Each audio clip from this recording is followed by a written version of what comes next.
Most people think of General Patton as the Army leader known for slapping two of his soldiers during World War II. He really was a great American Army general.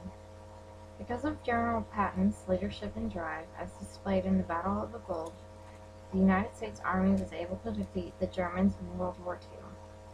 If we would not have won World War II, then many of our family members may have been killed, and none of us may have been alive. General Patton was determined for greatness from the time of his birth, because his heritage can be traced back to a king of France, a king of England, and a relative of George Washington. He had many obstacles to overcome before he himself could become great, one of which was dyslexia. He was born November 11, 1885, in San Gabriel, California. He was also the grandson of Benjamin Davis Wilson, the man who established the orange industry in California and the namesake for Mount Wilson in California. Because he came from a family of privilege, he was able to attend private school as a child. From an early age, he knew he wanted a military life. At the age of 18, he enrolled at the Virginia Military Institute, where he finished first in his class. A little known fact about Patton is that he had dyslexia, which makes his academic performance even that much more impressive. In 1904, Patton was accepted into West Point. At that time, the only way to earn a commission in the military was through one of the service academies. In order to achieve his goal, he completed college twice. After earning his commission as a second lieutenant in 1909, Patton became a cavalry officer. As a cavalry officer, you have to be proficient in horseback riding and swordsmanship.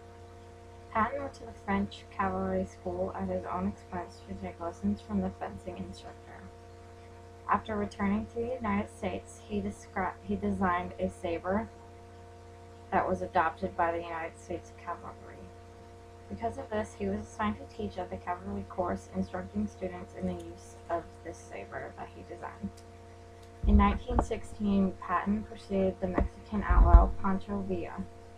Patton was in charge of a 15-man contingent in automobiles, buying corn for the U.S. soldiers from local farmers. Following a hunch, Patton led a raid on a farm that happened to have 3 of Villa's men. Patton and his men killed all 3 bandits and brought their bodies back on the hood of the automobiles they were driving. In 1939, Patton was sent to Fort Benning, Georgia, to command a tank corps. Because of his skills and knowledge, he was tasked with developing the Desert Training Corps in the Mojave Desert. While practicing in the Mojave Desert, Patton was recognized as a tank expert. As such, he led the first American force to fight on foreign soil during World War II. After fighting in Morocco, Patton was tasked with capturing Sicily. After Sicily was captured, the news surfaced of the slapping incident. While visiting injured soldiers, Patton ran across 2 soldiers that he felt were using battle fatigue as a way to avoid future combat.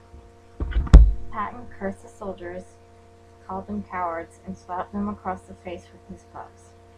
Because of this slapping incident, Patton was relieved of command. In the spring of 1944, Patton was transferred to England to command the United States Third Army. The Third Army moved faster, went farther, killed more enemy combatants, and secured more land than any other army in the world. At the end of the war in Europe, Patton was disappointed by the Army's decision to keep him in Europe. On December 9, 1945, while traveling near Mannheim, Germany, Patton was in a fatal automobile accident.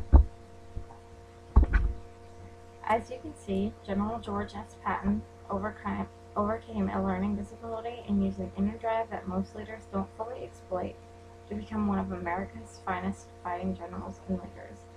It was his brilliance that helped lead to the victory of the Allies in the European theater of World War II. Even today, 60 years plus after his death, we continue to study General Patton for his role in military history and leadership. General Patton is someone to be looked up to, even though he had some problems that many people have today. One of General Patton's famous quotes was, "No bastard ever won a war by dying for his country." He won it by making the other poor, dumb bastard die for his country.